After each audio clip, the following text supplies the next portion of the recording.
Bishalgarh town উচ্চ বালিকা বিদ্যালয় মাঠে ভয়াবহ অগ্নিকাণ্ড সোমবার দুপুরে কে বা কারা আবর্জনা স্তূপে অগ্নিসংযোগ করে দিয়ে যায় সেটা কেউ বলতে পারে না। তবে একটা দুদিন পূর্বে স্থানে অগ্নিসংযোগ ঘটিয়েছিল একই স্থানে। আগুনের লেলিহান শিখার এতটাই দাপট ছিল যে বাঁশের ঝাড়ু দখল করে নেয়। বিশালগড় দমকল বাহিনী একটি ইঞ্জিন নিয়ে দ্রুত ঘটনাস্থলে পৌঁছায়। দমকল কর্মীদের অক্লান্ত প্রচেষ্টায় বেঁচে যান পার্শ্ববর্তী একটা বসত বাড়ি।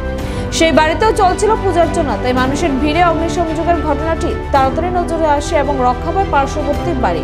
শুখা মরশুমের আবহাওয়ায় আগুন দ্রুত ছুটে ভয়াবহ অবস্থা সৃষ্টি করতে পারত, কিন্তু ফায়ার সার্ভিস এবং সচেতন জনগণের কল্যাণে অল্পতে রক্ষা পেল এই যে ভরসা।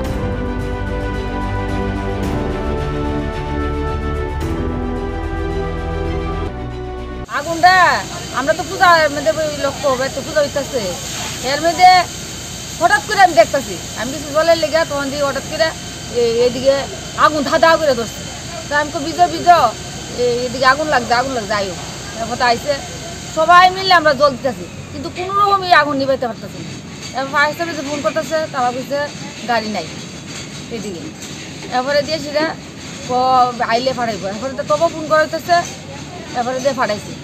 তো এরপরেও কিন্তু নিবাইতেছি ধরতেছি অনেক এইভাবে 2 দিন আগুন লাগছে। কে লাগাইতে পারে? না এটা তো জানি না, আমরা তো পূজার দিকে লক্ষ্য শুনলাম একটা পাগল নাকি লাগাইছে। এটা তো আমরা কইতে তো শোনার কথা, নিজে তার দেখছি না, কারণ আমরা তো এদিকে পূজা হইতাছে, এদিকে আবার ফাঁকশা হইতাছে, আমরা তো পূজার দিকে লক্ষ্য।